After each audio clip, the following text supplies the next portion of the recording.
নমস্কার বন্ধুরা, তোমরা কেমন আছো সবাই? আশা করি তোমরা ভালো আছো। আমি কিন্তু খুব ভালো আছি। কোচবিহার ছোট্ট গ্রাম থেকে আমি ফলন। আর এদিকে দেখো মা রয়েছে। আজকে কিন্তু বন্ধুরা সোমবার, আর বাড়িতে মিস্ত্রি আছে, তাই জন্য আমি সবজিগুলো কেটে নিয়েছি। আর এখন কিন্তু 11টার মতো বাজে। আমরা সকালবেলা চা রুটি খেয়েছি, মা বানিয়েছে। তো কদিন থেকে চা রুটি খাওয়া হচ্ছে সকালবেলা। আমার ছেলে আর মেয়ে চা রুটি খুব ভালোবাসে, তাই জন্য।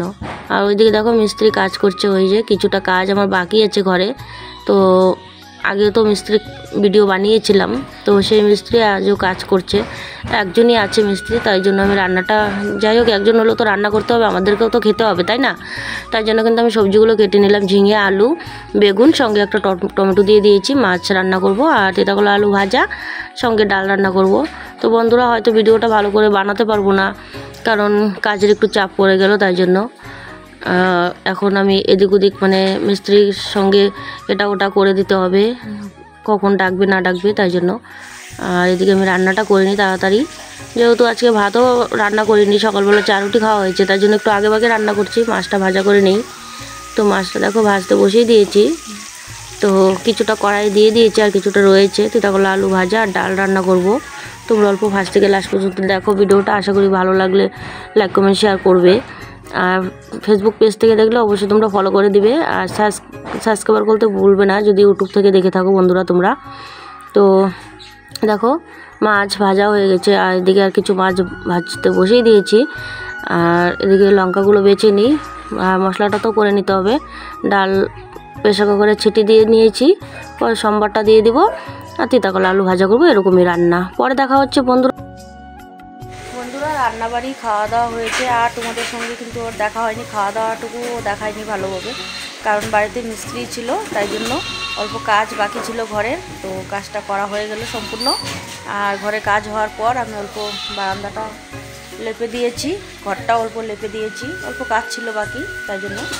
আর কি বলতো, তোমাদের দাদাবাড়িতে চলে গিয়েছিলো দুপুরিতে বিড়ি নিয়ে। আজকে তো বিড়ি জমা ছিল, আজকে সোমবার, বিড়ি জমাই দিচ্ছে। আর এদিকে আমাকে সম্পূর্ণ কাজ সামলাতে হয়েছে, মিস্ত্রি ছিল, এটা লাগে ওটা লাগে, বুঝতেই পারো, জানো, তাই জন্য। আর তোমাদের সঙ্গে কিন্তু দেখা হয়নি। এখন কিন্তু প্রায় সন্ধ্যায় হয়ে আসছে, কী আর করবো, দেখা করতে পারিনি। আর এদিকে দেখো কী কাজ করেছে, তো দেখাও যাবে না ভালোভাবে, কারণ লাইট নেই এই ঘরে। ওই যে এই দেখো এদিকে ওই যে বেড়াটা দেওয়া হয়েছে, এই সাইডের বেড়াটা, ওই যে বেড়াটা দেওয়া হয়েছে। আর এই জায়গাটার মধ্যে না বিড়ির পাতা তামাক সব কিছু এই ঘরে রাখবো, আর বিড়ির ঘরটা না পরিষ্কার করে দেবো, কেমন? আর দেখো এই সাইডে এই যে বেড়াটা দেওয়া হয়েছে, হ্যাঁ, আর ওইদিকে একটা দরজা কাটা হয়েছে। তো দেখো এখন এই জায়গাটা দুটো জায়গায় লেপে দিয়েছি, সঙ্গে কাঁচা বারান্দাটাও লেপে দিয়েছি। আর বিড়ির ঘরে যত পাতা তামাক যা কিছু আছে ওই যে ওই রুমটায় সব রেখে দিব, কেমন? আর বিড়ির ঘরটা অল্প তোমাদেরকে দেখাচ্ছি, আর দেখাতেও পারবো না ভালোভাবে, কারণ এই ঘরের লাইটটা খারাপ আছে, তাই জন্য এই ঘরে দেখানো যাবে না। আমি ব্যাক ক্যামেরা করে দেখাচ্ছি, তোমরা দেখে নাও, কেমন? বন্ধুরা দেখো, ওই যে বিড়ির ঘর, তোমরা তো আগেও দেখেছো, ওই যে তামাকের বস্তা রয়েছে, হ্যাঁ। আর এদিকে দেখো বিড়ির ঘরের অবস্থা, ওই যে আমার বিড়ির কুলো রয়েছে। আর এদিকে দেখো বিড়ির ঘরের অবস্থা। তো এই ঘরটা না আমি একেবারে পুরোপুরি পরিষ্কার করে সব ওই রুমে নিয়ে যাব। ওখানে একটা রুম বানানো হয়েছে, মাঝখান দিয়ে একটা পার্টিশন, এরকম করে একটা পার্টিশন দিয়ে একটা রুম বানানো হয়েছে। আর যেতটুকু জায়গা আছে ফাঁকা, ওই জায়গাটার মধ্যে আমি কিন্তু ওই যে বিড়ি পাতা তামাক যা আছে। আর এই ঘরটা দেখো কি অবস্থা, ঠিক আছে? খুব কিন্তু অবস্থা খুবই খারাপ, কারণ এই ঘরটা যতই গুছাই না কেন পরপর বিড়ি পাতা তামাক আসতেই থাকে, তাই জন্য কিন্তু আর গুছানো হয় না, বুঝতে পারলে? তো এই ঘরটা যত কিছু আছে সব কিছু ওই ঘরে নিয়ে যাব, কেমন? তো বন্ধুরা এখন আমি গরু নিয়ে আসবো, কারণ সন্ধ্যায় হয়ে আসছে। আর এই ঘরে কিন্তু বন্ধুরা লাইট নেই, লাইটটা ঠিক করতে হবে, লাইটটা নষ্ট হয়ে গেছে, তো ওটা ঠিক করতে হবে, কেমন? আর এদিকে কিন্তু তো এই কাজটা না কালকে করব, আজকে লেপে মুছে পরিষ্কার করে দিয়েছি। আর এদিকে দেখো আমার মা কাজ করছে, ঘর ঝাড় দিচ্ছে, দেখতেই পাচ্ছ। তো আমার মা ঘর ঝাড় দিচ্ছে, আমি এতক্ষণ পর্যন্ত কাজই করছিলাম, কি আর করবে। এই দেখো বারান্দাটা যে লেপে দিয়েছি, দেখেছো?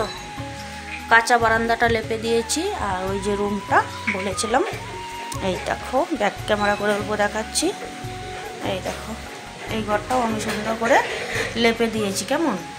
সম্পূর্ণটা লেপে দিয়েছি। আর এই সাইডে ওই যে বেড়াটা লাগানো হয়েছে, দেখতেই পাচ্ছ। এই সাইডে বেড়াটা বেশি জায়গা নেই, অল্পটুকু, তো বিড়ির জায়গা হয়ে যাবে, বিড়ি পাতা তামাক রাখার জন্য হয়ে যাবে, কেমন।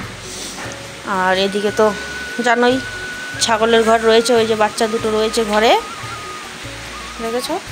হালকা হালকা বৃষ্টি পড়ছে, চলে আসলো ঘরে। ঘরটাও পরিষ্কার করা হয়ে গেছে, বস্তা টস্তা পেরে দিয়েছি। আর এদিকে দেখো, দেখেছো বৃষ্টি হলে কাদা কাদা হয়ে থাকে। আর উনুনটা ওইখানেই রয়েছে, ঢেকে রেখেছি প্লাস্টিক দিয়ে। আর এই দেখো অবস্থা কাদা কাদা হয়ে গেছে। আর তুলসী মন্দিরের অবস্থা খারাপ, একদিনের বৃষ্টিতে পড়ে গেছে। কি আর করব, মাটি দিয়ে বানিয়ে লাভ নেই, কারণ মাটিটা না এতটাও ভালো না, তাই জন্য কিন্তু এই দেখো পড়ে গেল, বেশি উঁচু করে ফেলেছি তো তাই জন্য। আর এদিকে টোটো রয়েছে, ঢেকে রেখেছি। আর টোটোর জন্য এইখানে কিন্তু একটা মানে বানাবে, এইখানে টোটোর জন্য দুটো টিন দিয়ে এখানে কিন্তু একটা বানাতে হবে টোটোর জন্য, তাহলে টোটোটা এরকম করে বৃষ্টিতে ভিজবে না, কেমন। তো আমি গরু নিয়ে আসবো, চলে যাই আমি গরু আনতে। বন্ধুরা দেখতেই পাচ্ছো খুব হাওয়া হচ্ছে, কিন্তু আমি চলে আসলাম গরু নিতে, রাস্তায় আছি। ওই দেখো পাতাগুলো দেখতেই পাচ্ছ, গাছের পাতাগুলো কিভাবে নড়ছে, খুব হাওয়া হচ্ছে বন্ধুরা, প্রচণ্ড পরিমাণে হাওয়া, মানে বলার মতো না। বৃষ্টি তো নেই, হাওয়া, খুব হাওয়া, কিন্তু ওই হাওয়াটা না খুব ভয় লাগে আমার, খুব ভয় লাগে, মানে এরকম হাওয়া দিলে না খুব ভয় লাগে আমার, জানো। তো এইদিকে দেখো ওই যে গরু রয়েছে, ওই যে গরু নিয়ে চলে যাই বাড়িতে, সন্ধ্যা হয়ে গেল। আর খুব হাওয়া হচ্ছে বন্ধুরা, জানো না, খুব হাওয়া হচ্ছে। আমি এখন চলে আসলাম, কিন্তু বৃষ্টিও পড়ছে, মোবাইলের মধ্যে কিন্তু বৃষ্টি পড়ছে, কেমন। তো আমি গরুটা নিয়ে বাড়িতে চলে যাই। আর গরু আজকে ছেলেই দিয়ে গেছে, কারণ বাড়িতে মিস্ত্রি ছিল বলে আমি আর গরু নিতে আসিনি, ছেলে এসে দিয়ে গেছে। হাওয়ার জন্য হয়তো কথাগুলো বন্ধুরা বোঝা যাবে না, কেমন। তো যাই হোক, পরে দেখা হবে আবারও।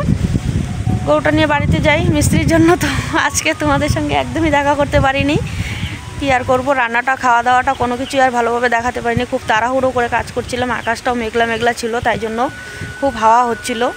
যাই হোক, কাজটা অবশেষে হয়ে গেল, এখন গরুটা নিয়ে বাড়িতে যাই, কেমন, পরে দেখা হবে বন্ধুরা। তো বন্ধুরা দেখো, রাত্রি প্রায় 9টা বেজে গেছে, এখন ভাত খেয়ে নিচ্ছি। তো দুপুরবেলা রান্না করেছি, তরকারি রয়েছে, ডাল রয়েছে। কারেন্ট খুব ডিস্টার্ব করছে, কি ভিডিও বানাবো বুঝতে পারছি না। মা ভাত খাচ্ছে, আমার জন্য ভাতটা বেড়ে রেখেছে, দেখেছো। কারেন্ট খুব অবস্থা খারাপ, কারণ খুব হাওয়া হচ্ছে, তাই জন্য। তো শুধু ভাত রান্না করা হয়েছে এখন। আর এদিকে দেখো গাছের তলায় থেকে কয়টা লিচু নিয়ে আসলাম, কি সুন্দর লিচুগুলো পড়েছে, তো 2-3টা খেয়েছি, দেখেছো। আর দেখো কারেন্ট খুব ডিস্টার্ব করছে, মোবাইলটা জ্বালিয়ে রেখেছি, এই যে আবার কারেন্ট চলে আসলো। তো খেয়ে নিই, কেমন, পরে দেখা হচ্ছে অল্প, যদি কারেন্ট থাকে, কেমন। বন্ধুরা দেখো, খাওয়া দাওয়া করে চলে আসলাম ঘরে। আর এই দেখো দুটো মোবাইল দিয়ে কোনোরকম ভিডিওটা শেষ করছি, ফার্স্ট থেকে লাস্ট পর্যন্ত দেখো ভিডিওটা, আশা করি ভালো লাগবে তোমাদের কাছে। আর তোমরা যদি ফেসবুক পেজ থেকে দেখো তাহলে অবশ্যই ফলো করে দিও, আর যদি ইউটিউব থেকে দেখো তাহলে সাবস্ক্রাইব করে বেল আইকনটা অন করে আমার সঙ্গে থেকো, সাথে থেকো। কোনোরকম যখন ভাত খেতে বসেছি তখনই কারেন্ট ডিস্টার্ব করছিল, তারপর মোবাইল জ্বালিয়ে কোনোরকম ভাত খেলাম। এখন চলে আসলাম ঘরে, আর মা শুয়ে পড়েছে, খাওয়া দাওয়া হয়ে গেছে। আর ভিডিওটা কিন্তু আর বেশি দূর এগিয়ে নিয়ে যাচ্ছি না, তোমরা কিন্তু ফার্স্ট থেকে লাস্ট পর্যন্ত দেখো, কেমন। আর এরপরে নতুন একটা ব্লগের সঙ্গে দেখা হচ্ছে, আর বেশি কিছু বলছি না। আর খুব কিন্তু হাওয়া, কারেন্ট কিন্তু নেই, চলে গেছে। কালকে হয়তো ভিডিও বানাতে পারবো কি না তাও জানি না। তো কারেন্ট কিন্তু নেই, কেমন। মোবাইলের চার্জও নেই, ফুরিয়ে গেছে। দুটো মোবাইল কেন নিয়েছি, কারণ আমার মোবাইলের লাইটটা জ্বলছে না, কারণ চার্জ খুব কম। আর তাই জন্য তোমাদের দাদাভাইয়ের মোবাইলটা নিয়েছি, এটা দিয়ে ভিডিওটা শেষ করছি, কেমন। টাটা বাই, গুড নাইট, সবাই ভালো থাকবে, সুস্থ থাকবে, কেমন।